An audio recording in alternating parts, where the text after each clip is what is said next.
Hey everyone, welcome to what I'm probably going to end up calling my half-assed review of SpellForce Conquest of EO. I'm DisturbingPuppet. So I've been playing this for a bit now and just wanted to do kind of a bit of information about the game, what I think about it, and go through a turn, just kind of show what it's like.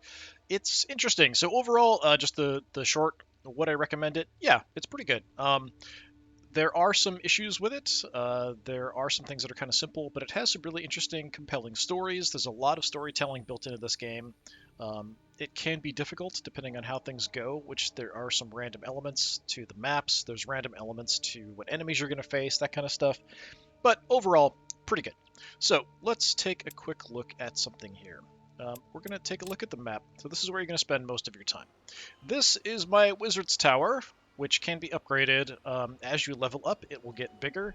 It'll open up more tiers that you can build rooms in it, which you can then build to give you some kind of benefit, and then you can customize those rooms even further to give you additional benefits if you have the resources to do it. You also have military units and heroes, so all of those do different things. So you can kind of see this weird outline over this. So this is an area that's under my control, partially because my tower's here, partially because I control this node here as well. You can kind of see this is a similar node, just smaller scale, so controlling a smaller area. All this really does is it gives you some different benefits when you're fighting there, depending on what kind of upgrades you have in your tower, and gives you access to resources. So you will accumulate resources from stuff inside this area. Most of the things that you accumulate resources from do run out eventually. So eventually you have to move on or you are going to be screwed. And that's something that can be a bit problematic and was a problem in the first game that I played, but that I actually had to abandon. So in this one, I'm playing as a Necromancer. The Necromancer is much easier than the other character that I played. We'll talk about that a little bit as we progress forward. So you have military units. So I have mostly undead. I can also hire human units. So we have sort of basic information down here. We can get some detailed info. All the different stats and things here as well. And we've got space for we can give some random glyphs to upgrade if we ever get them. But being a Necromancer, what I do is I make undead things. If you're an artificer, you make glyphs and items. And then there's an alchemist that makes potions. So that's kind of the main focus. And then there's other schools of magic as well that are tied to that, which can give you access to different spells. So that's one of the things I'm a little bit disappointed in, is the spells. So here I'm researching a spell in my spell book. It takes a while to research. There's research points you can accumulate, which is this stat here. So that gives you access to different spells and sometimes different rooms you can build. The spells themselves aren't actually that strong. There are some that are fairly helpful, like this one that you can see right here for 60 mana, which is insanely expensive. You can see I'm only gaining about 7 a turn for my mana here. I currently have 200, and that's primarily because of the way the undead work. But this brings back a fallen hero to my tower alive back from the dead. So that is quite powerful, but a hero by themselves can't really do a whole lot. They need an army with them. So there's basic units and then there's heroes, and the heroes will sometimes have quest lines you can go down to, which I'm currently working on. So various different spells, decrease the armor of some units, do some healing, summon kind of a weak unit, those kind of things. Combined with my necromancy specific stuff, we have things related to getting souls, which I use to create undead. So yeah, the spells are a bit weak. That could be because of what I have seen so far. When you really just want, oh, I want to hurt some of these enemy units before I attack them, something like that. Is there a way to do that? Not that I have seen. All I've seen so far is, yeah, decrease their armor. I haven't tried out Plague yet to see exactly what that does, but they're affected by just some death resistance. I don't know if when they die something interesting happens. And a lot of my magic is death magic, so that's why having that resistance lowered might be helpful. Yeah, make a weak unit. This one possibly could be quite good in that we play it on one of our units, and when they kill something else in combat, that immediately gets turned into a zombie. Okay, that sounds kind of cool. But zombies aren't a really strong unit. They're a decently strong unit early on, but not in the long run. There's only 3 tiers of units, and I'm getting into the 3rd tier now, finally. This is a room that I've unlocked. There's kind of blank pages and things as you progress through. So different room blueprints, a lot of them tied to doing specific quests in different places. So that'll give you access to some more powerful stuff. And that's something that was a bit problematic and makes the Necromancer stronger is that some of the other Tier 3 units are tied to some of these rooms, whereas the Necromancer, you can get Tier 3 units just by completing quests, killing stuff. You have a chance to get ingredients that will let you build Tier 3 units, which are very powerful. So the Necromancer has a lot of advantages over the other two classes, in my opinion. Alright, let's take a look at things in general. So, how big is the map? It's pretty big. This is as far back as I can zoom out while still kind of seeing stuff without going to the overall map. Now, this area I don't control, so this is controlled by one of the other circle mages, so they're your main enemies. I think there's 4 when you go into a mission. They don't start hostile, at least most of them don't. In this mission, in this campaign that I started, none of them started as hostile. In the previous one of them started as hostile immediately, was attacking me from the very beginning, and then another one from an event suddenly became hostile and started attacking me immediately. In addition to the actual enemies you're fighting, there are beasts, and there are places where beast armies will spawn, and then they'll kind of wander around the map. Sometimes they're in things like this cave, or different forest locations. So this is another tower you can kind of just barely see because I've sort of explored through the area. And then there are random undead on the map. They will spawn from certain locations until you take those locations over, and then they will stop spawning there. And then there's also like an independent faction, things like thieves, bandits, that kind of stuff, who will spawn certain places until you take over those locations as well. So depending on your positioning and how things are set up, you could have multiple enemy spawners very close to you, and you have to take over those locations to deal with them, which can be a bit hard initially as you're kind of building up your armies and stuff. But as you can kind of see, we zoom out. All right, so the lit up areas are areas where I either have armies or have control. So this is my tower, kind of in this dark veil area. Initially, I started sort of up over here, and then I moved over. You can actually move your tower around, which is kind of interesting and kind of necessary because resources do run out. So I've got armies doing stuff. It'll show you your quests, which is very nice. I've got forces out here dealing with some quests related to a character. That's what the Illyria's quest is. Some of this other stuff, I'm not actually sure what things are. I really wish it would tell me. This is probably an undead spawner. I think this is another like place that I could take over to get an area of influence. Shows where cities are. So if I've explored an area, it's on the map. If I haven't, it's all, fog of war. So the map. Yeah, that's the whole map. So not even. I have to kind of move around to see the rest of it. So I've explored down, kind of to the coast along here, but the map is massive, which is probably why it takes forever for this game to load. So yeah, the map is just absolutely huge, and there's quests all over the place to come across, which is kind of cool.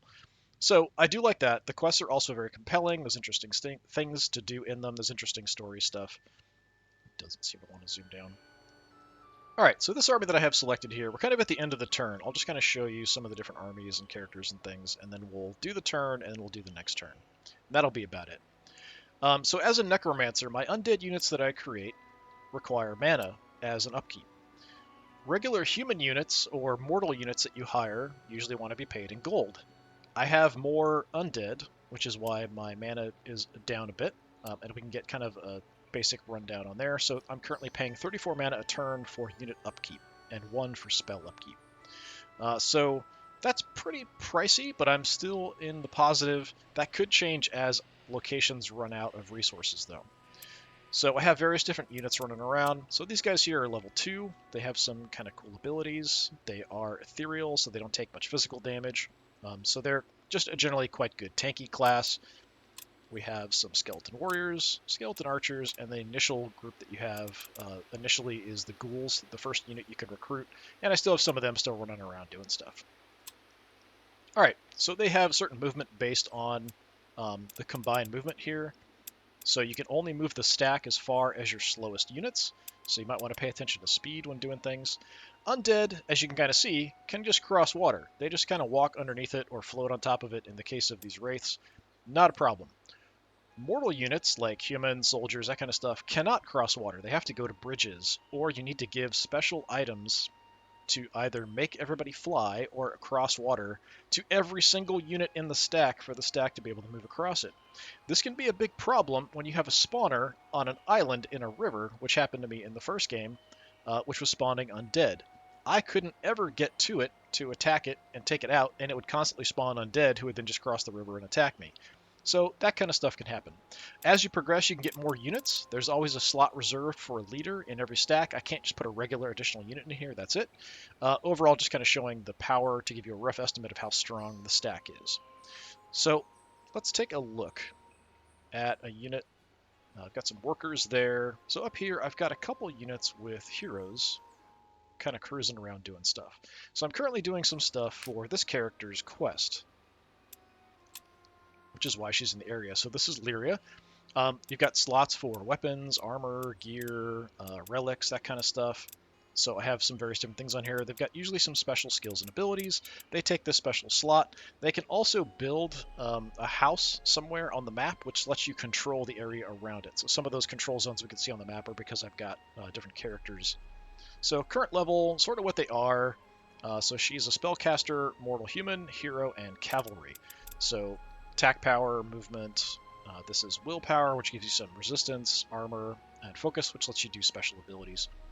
So, generally pretty good. We're doing some quests with her related to her father, who's a crazy religious nut, who has kind of a fanatical army that wants to kill all wizards, magic users, that kind of thing. So that's kind of these groups that are out here that we're kind of fighting.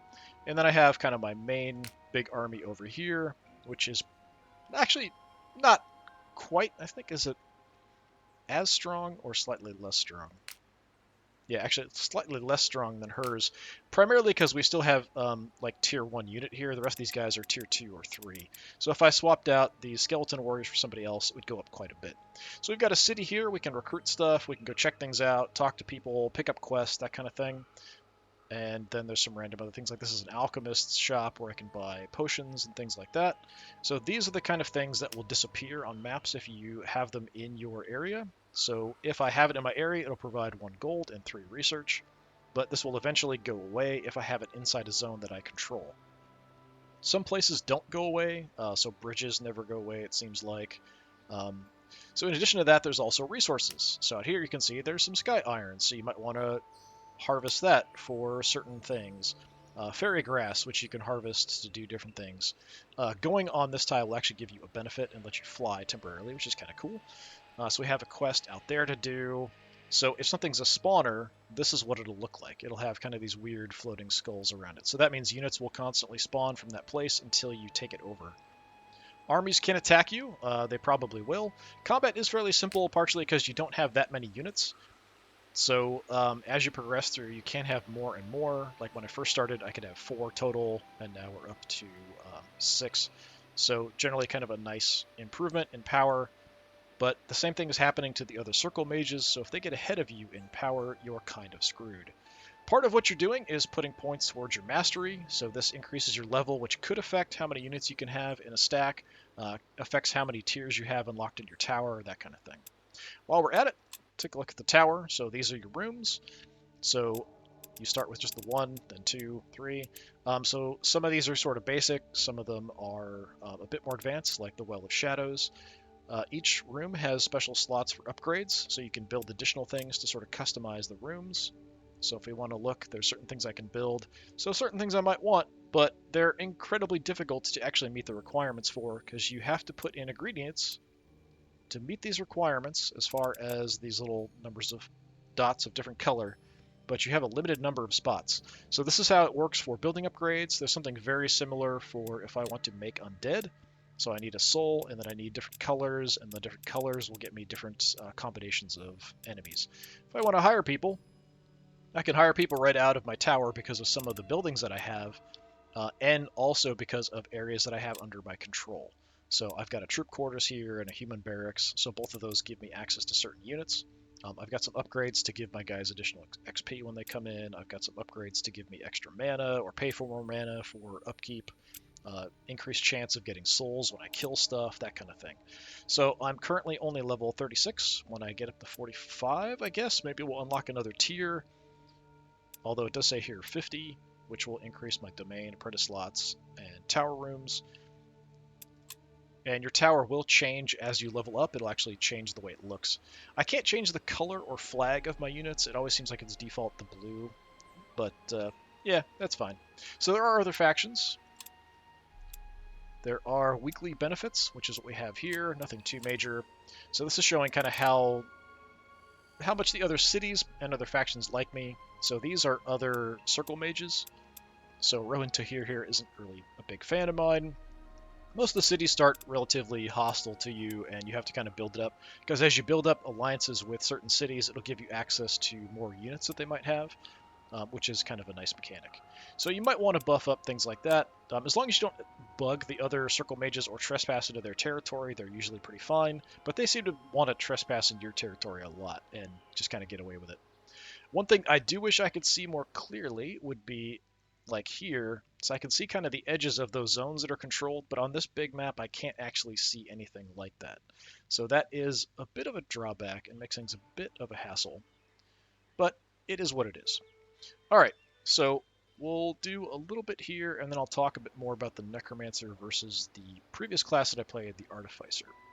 So we're just going to go in, we're going to hit end turn, everything's already done. I could kind of tab through and show everybody's either sleeping or they've done whatever they want to do for the turn. Might have some combat here, we'll see what happens. So we'll go through the different factions. Right, I've got army over here and undead are in the area, kind of hanging out. Enemies there, we're collecting resources there. Alright. So I just collected resources, I didn't actually get attacked. So I've got quests different places, so if there's a name under something, it shows that there's a quest there. I've got army, and then I've got kind of a soldier here. So we'll just kind of go through. So out here, kind of check and see how healthy everybody is. Alright. This is an undead character. The rest of these are mostly mortal, although I think these guys are classified as undead as well. They're my Necromancer minions. Are they undead? No, they're fantastic. So they're sort of like created by magic. Alright, so we can zoom in. That's about as far as we can get in if we want to kind of look. So various different kinds of units. Mostly these are kind of a basic army with a okay hero here, spellcaster, so she's sort of a fighter mage type. But we're going to be quite a bit stronger than these other armies. So this is like bugs and ghouls and some random skeleton warriors, and this is just some skeleton warriors. So if I want to do a quick fight, we'll just kind of jump on them, and we can auto-resolve it or we can play it out. Most of the time, yeah, heroic victory, win without losses, yeah, that's fine, I'm just going to auto-resolve it. Your units do level up from fighting, which is very cool. We also got some fur, wiped all them out. Now, I am a little banged up now, so attacking the others may not be a good idea. Leveling up doesn't give me health immediately. What do I want? Let's heal more every day. So regular human units heal every single day. You guys could make you faster. What's your speed? It's actually not that bad. Alright, you can harvest plants. That's fine. That's not a great upgrade. And you guys meditate. Restore a focus point. Yeah, the glyph slot I'm not even using, so adding another one doesn't really matter. We'll take that. That's fine. Okay, so we took some damage there. How do we heal? We could just kind of hang out and not do anything and we'll heal in a turn. Or we can go back to a certain specific spot. Some places will tell you that they will give you a benefit. Like, units here regenerate 50% health daily. I do have a couple armies in this area, so they are sort of cutting me off a little bit. I could probably take another one, maybe lose some guys. We're probably okay to take on one more weak army and be okay. Now, mortal units heal. Undead units do not heal. They only heal through magic. So I often am using my magic just to heal my armies and not doing anything else, because otherwise the undead don't heal. There is a chance when you level up you can get a perk that will let you heal every day. I don't have that. You can see I've got some extra armor, I've got some extra damage, I've got some extra health, but I'm not getting any regeneration or anything. So I have to kind of go with spells to do that. So I could try to take on this army as well. They aren't super strong. I might have to fight it myself to avoid having certain units get killed. Or I could just sort of go back and hang out. Overall, what's going on in this area? I went up here and took care of a quest. Well, part of a quest. Left. I do have kind of backup here a little bit, because I was planning on grabbing this for my resources, and I could actually put between the two, so maybe we'll do that first. So you here, I've got some scouts, and then I've got a new character that I picked up pretty recently. So if I build a lodge, yeah, we can actually get all of that stuff inside the zone. It will take a few turns for him to go there and build it. But once he does, I'll be getting 4 additional mana, 2 gold, and 3 research, because it'll be inside an area that I control. Alright, let's go ahead and run on down here. I think we can take these guys too. You might lose some units. So it's showing me I might lose my basic militia guys. I might lose these fanatics. If I lose one of them, it's honestly not that big a deal. They're both level 1 units. Okay, I did lose the fanatics, but we wiped them out. And you can kind of see I gained some resources that I can use to make undead. But now I'm actually in pretty bad shape, and I definitely need to back off. Nobody leveled up, which is unfortunate. How far can I get? Not very, actually. Alright, I'm just going to run back here. And we'll just kind of hang out and say, that's good. So they will heal a little bit. I could use a spell to heal and help them recover even more, which isn't a terrible idea. But I don't really have a way to reinforce them. I can make units back at my tower. I can spawn units in an area I control. Or I have a spell that'll let me raise dead in a city. So I could do that, but that's a bit far away. Once I have this area under my control, I could spawn like a spirit that I could add to the army, but that'd be about it. But I think we'll probably send them to a city and recruit some additional reinforcements, which is something we can also do. It just costs you more cash up front. But I got plenty of cash, it's fine. Alright, so you guys are set. This worker who just collected that thing, even though you're a worker, I could have you go hit the mission and just see what it is. And maybe I will do that, because I don't see other resources around, and I can kind of highlight them here if I want. So there is something here, but it doesn't give me like a huge benefit to grab. Yeah, maybe I'll grab it anyway. So I have sort of the income on all the time because it's kind of an important thing to keep track of. Much more so for others than for me, though, being undead. So I would recommend don't move too much all at once, because you might find enemies that you can't deal with, and then you'll get destroyed. Yeah, so we'll start harvesting that. That's kind of what these guys' job is. We'll kind of jump around if we want to. But yeah, we'll have this army go up and check out this quest. You arrive in the village that so bewildered your scout and immediately understand her confusion. So this was tied to something before that happened that popped up. You have never been in such a serene place in your life. The people are quietly, cheerily going about their day. The adults are friendly, the children are playful. As described, there's not a guard or a weapon to be seen anywhere. But all of that might be considered normal if it weren't for the subtlest hint of magic working through the air. Let's find someone to talk to. Down by a small, idyllic stream, you find 2 people telling a story to a group of enamored children. At the sight of your approach, the older of the 2 leaves her friend with the children and hurries over to you, looking at your group nervously. This is a place of peace, she says. We mean no harm and wish no harm to come upon us. We would ask you not to carry weapons or any ideas of conflict here. How about I wish to see this place for myself? The woman smiles and looks herself at the greens and golds and dazzling whites of the world as the light shines across the grass, trees, and water. Much has changed since the Lady of the Light came to visit us, she tells you. It was not always so beautiful, but the peace she brought with her has lingered and grown. We are very grateful. Lady of the Light. So one of the other circle members is sort of very focused on peace. It's probably her. The Lady of the Light, the woman gives a light chuckle. Urea, great mage of the circle. The only mage I've heard of that wishes to return to Fiara, what time and evil people have robbed from us. May her blessings go with you from this place and spread throughout the lands until everything and everyone knows peace. So all of my units get a buff for, I think it's just a week.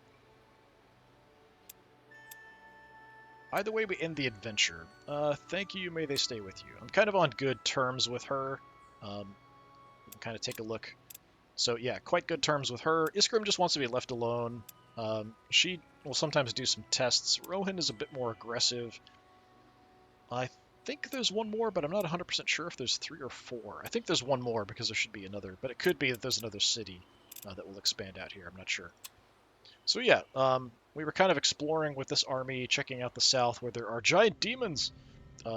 So I'm going to kind of avoid that area for now. We're kind of in this swamp, which is because there was some places here that will give me a nice advantage for the undead. And yeah, we could go exploring this way. Here, I think this is a spawner for beasts.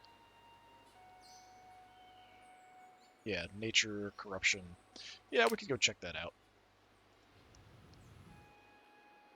So you kind of see roads will help you move and all that good stuff. So yeah, that army's done. Up here, I'd like to get some more XP for her, so we're kind of running around. She does have some quests in the area. And some of the armies that are here popped in because of quests. So there's like preparing for war is because of a quest that we had come in. Yeah, we can go jump on these guys real quick. Should just destroy them. Yeah, he did have a level 2 here, but yeah, we can win without losses, so just auto-resolve it. It's fine. Get some XP, get some resources. We'll just level these guys up right away. What is this? Unit is a devout follower and now requires no upkeep costs. Places enslaved.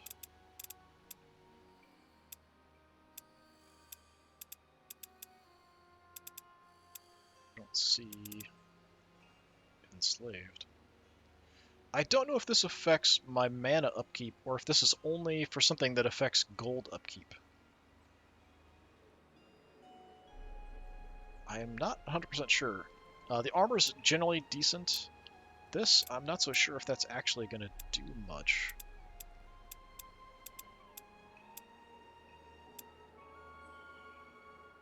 Yeah, I'm kind of curious. So I'll take it and see. Yeah, it did. So it increased the mana I'm keeping by 1. Alright. And the skeleton archers. So extra movement or extra willpower. The movement is fine, because we can only move the stack as fast as the slowest unit, so we'll take willpower, I guess. So these guys are now a little banged up. I'll probably want to heal them. She's really banged up. So she's normally mortal, so she'll heal, and she'll heal more if we go back to certain areas. I've got a little area here kind of under my control mostly, except for this Shaper Secret. So this one, I need to actually move my tower here to be able to access this location, which is a bit of a problem because I'm getting a nice benefit from where I'm currently at with my tower. So I may just kind of move back here a little bit.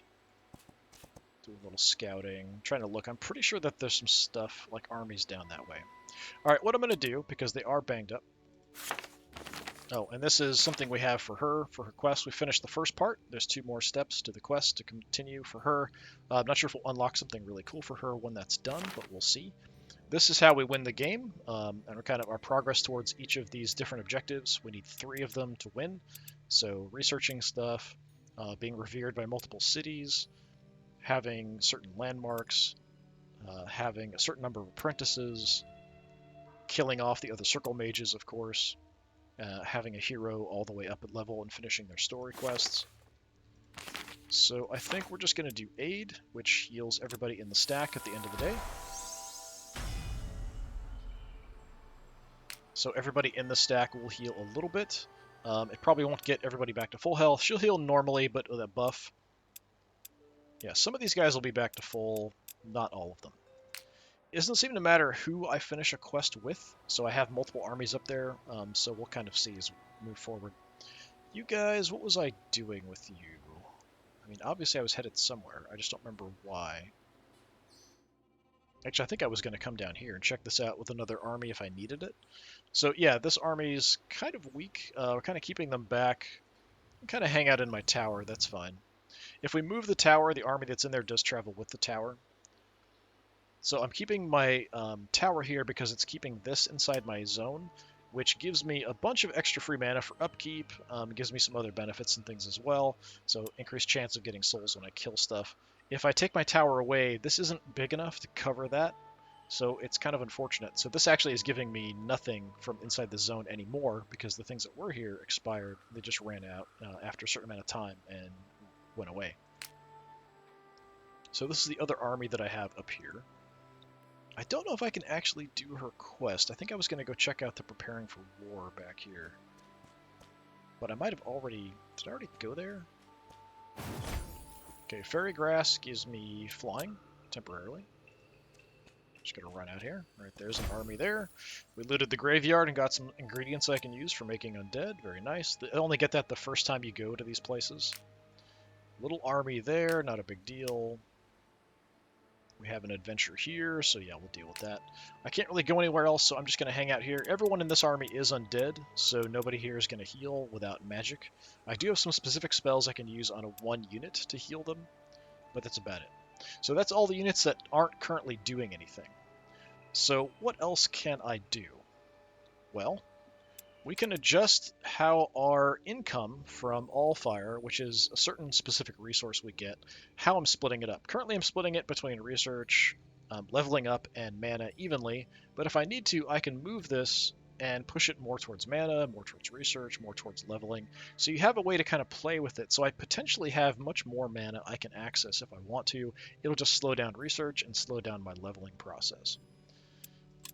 We could potentially build another room. I could build whatever I want. These are all the things I have unlocked. I get more research. It's okay. Get more gold. Don't really need it. Get more mana. This potentially could be helpful because I use that for resources and upkeep for all of my undead. It's only 3, and I can upgrade it to get me 6 once I have it with one of the slots. So I've got that down here. Is that worth it for paying an initial cost of 50 mana? Not sure. Troop quarters, yeah, don't really need that anymore. So if I was going to do anything, Crystalline Garden for the extra mana income is tempting. As far as upgrades go, there really isn't anything I can afford because I don't have items that will give me enough of the resources I want. So I currently have a Ritual Circle, so extra mana upkeep. I would like to have a war room because that would increase the amount of units I can have in every single army, which would be fantastic. But I need stuff that's going to have a ton of orange pips on it in order to get those resources. And I've only got 4 slots to get, what is that, 15. So I need at least 3 in every single one of these and for them to be the right color. So it's kind of hard to get that to mix, but you can sort things by different colors if you want. So yeah, not really much I can do there with the tower unless I want to just build something to get more mana.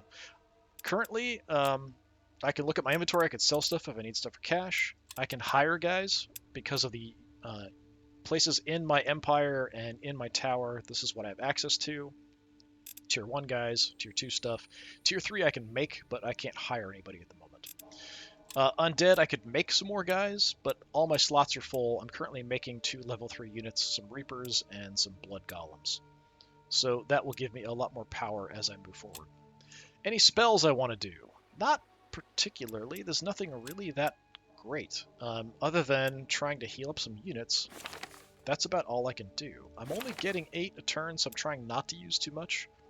I can heal a specific unit, make guys move more. I can get souls from a city. We can eat a regular unit and then heal other guys. So mortals can be eaten by my undead in order to give them some health back. Yeah, there's a temporary buff. Yeah, nothing really that fantastic that I can do. And that's kind of the main downside, I think, of this, is that you're supposed to be this really powerful mage, but I just don't have much I can do other than just sort of support. I guess you could look at it like my main thing is that I can make undead, which is cool. But that's not going to win me... Well, okay, it is going to win me battles, especially compared to the other that I tried. So the other class that I tried was an Artificer. Instead of making undead, what they did was they make sort of sigil stones that you can put on your units, so glyph stones. I do have some. Increased death damage, increased speed. Most of them aren't that strong. Some of them will give you extra armor, some will give you extra health, but it's usually not much. So once you get higher level stuff, maybe, but the stuff that I had was like plus 10 health. Yeah, that's like 1 or 2 hits from an enemy unit. That's about it. So it's not really giving you a lot of additional power to have that. You can also make items as an Artificer, but I only found a couple that I could make, like a sword and a like Morningstar or mace, and they weren't that strong. Well, additionally, it wasn't like I had access to really great ingredients, but I had pretty good ingredients to make stuff, and I couldn't really make anything that powerful. And if you have them on a unit, like a regular unit, and they die, you lose it forever. If it's on a character, you can get it back when they come back. So when they die and come back, you can then get the items back with them. They don't lose them. But a regular unit, when they're dead, you lose anything you have on them, which is really bad. So as an artificer, you are limited to hiring guys, paying gold for everything. If you're stuck someplace and can't move, you're eventually going to use up all your resources to pay gold for units, and then you're going to start spiraling because you can't even pay for the units you have, but you can't have enough armies to expand to grab more territory or move to new territory because it already has enemies in it. It just makes things harder and harder as it progresses.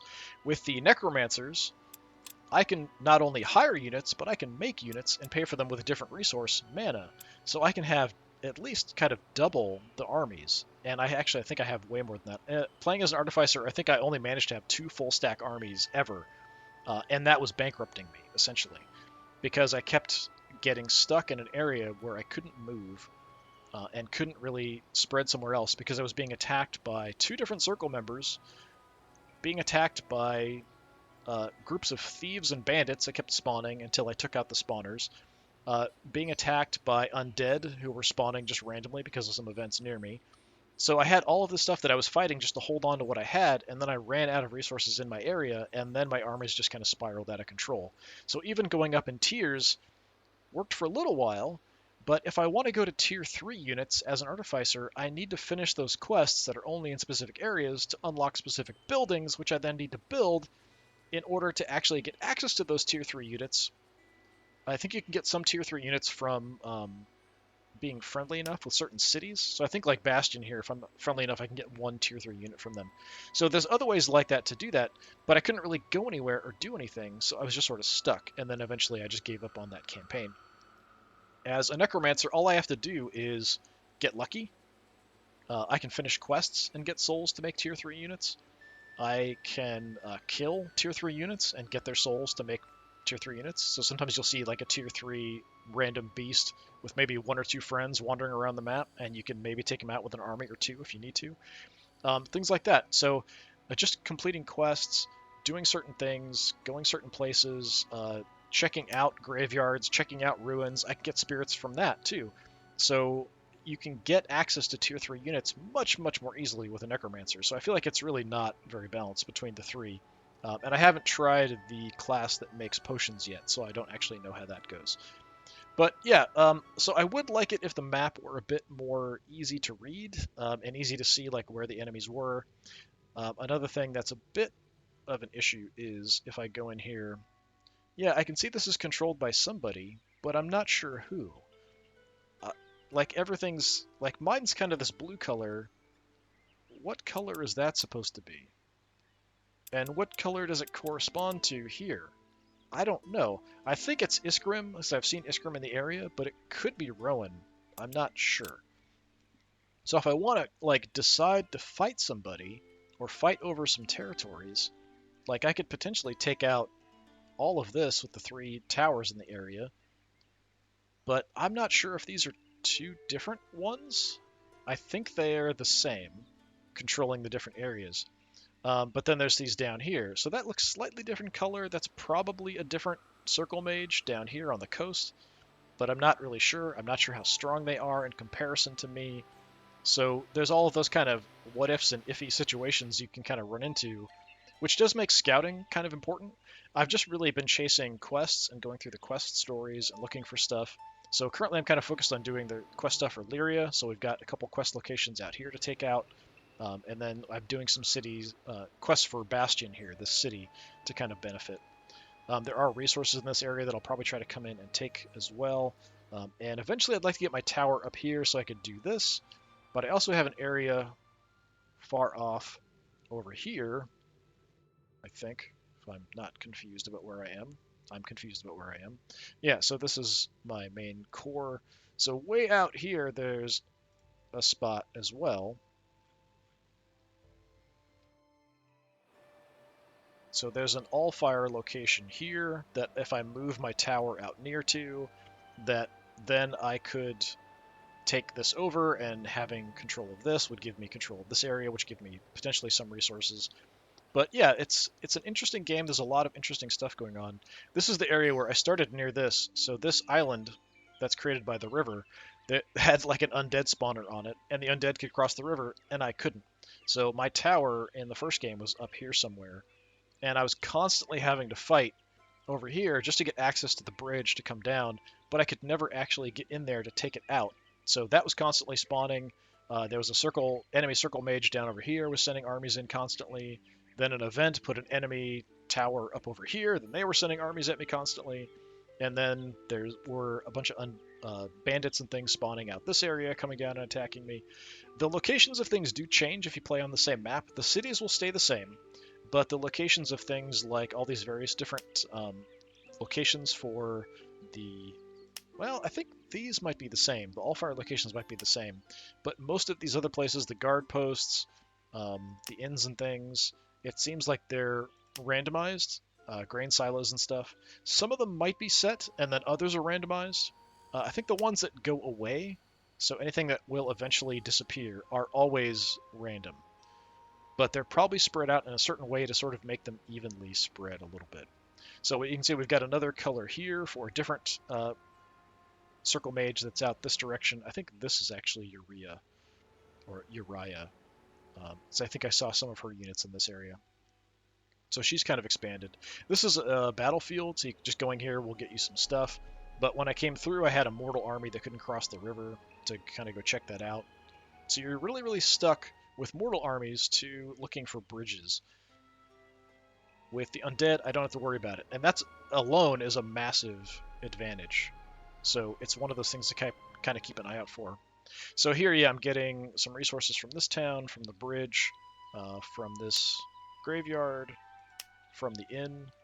I think eventually the graveyard will go away, and I'll stop gaining resources from it. The city, like the hamlet, I don't think that one will go away, and the inns I don't think go away. But yeah, this is kind of my half-assed review. Overall, I say it's definitely interesting. It has a lot of interesting mechanics.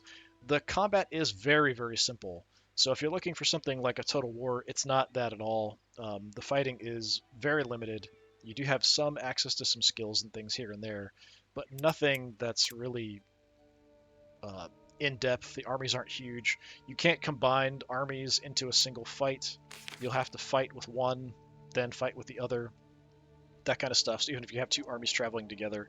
So it's mainly for me about the story, the quests, following that stuff up, and the world is pretty interesting. The way things are spread out are pretty interesting. I think if I get strong enough, I might try to take on one of the other circle mages here, but it's kind of hard to tell, like, is this guy? Do I want to fight him? This guy's in my way, but I'm friendly relations with him. So all this kind of normal things you want to kind of think about. But it would be nice if you could see that a bit more clearly on the map. But yeah, I've been Disturbing Puppet. This has been SpellForce? SpellForce Conquest of EO. Another negative, generic name. I know there were other SpellForce games before this, but they were kind of RTS games and stuff. So I wish they had done something a little different. Maybe SpellForce just Conquest, something like that would have been fine. I think they're trying to make that connection there for people. But yeah, it's overall good. I would recommend it. It is fun, but I don't think the wizards are balanced. I think necromancers are way stronger. It can be kind of iffy. There's a bit of RNG with placement and with the other circle mages, it seems like. But doing pretty well in this one and having a fun time. I did also drop the difficulty from the last campaign to this one because I felt like it was just nuts in the last one. I don't remember what tier I'm on, but I think it's the one where it recommends for like your like first or second playthrough of the game or something. I felt like the previous one that I was playing on, I think was the 3rd tier of difficulty, and that one was for someone just kind of coming into this really pretty difficult. The stacks were full, enemies were all around me, people were much more hostile initially, that kind of thing. In this one, the enemies, the like bandits and goblins and that kind of stuff that were around, were only a couple of them in the stacks, so I could kind of handle them right off the bat. When my max was 4, there were only 2. So it was much more easy to kind of spread and explore and look around, which is makes for a much more interesting game than just being constantly harassed and fighting to hold on to what you have and then just kind of slowly dying on the vine. But yeah, that's some of my general impressions and input on SpellForce. So hopefully that gives you an informed decision if you're interested in the game. Definitely, I'd say if it's on sale at all, sure, pick it up. It's not that expensive anyway, really, for what it is. Although it does take forever to load for me for some reason. That's the only other downside I can think of. But yeah, thanks a lot for coming by. Hopefully I'll see you next time. Until then, have a good one.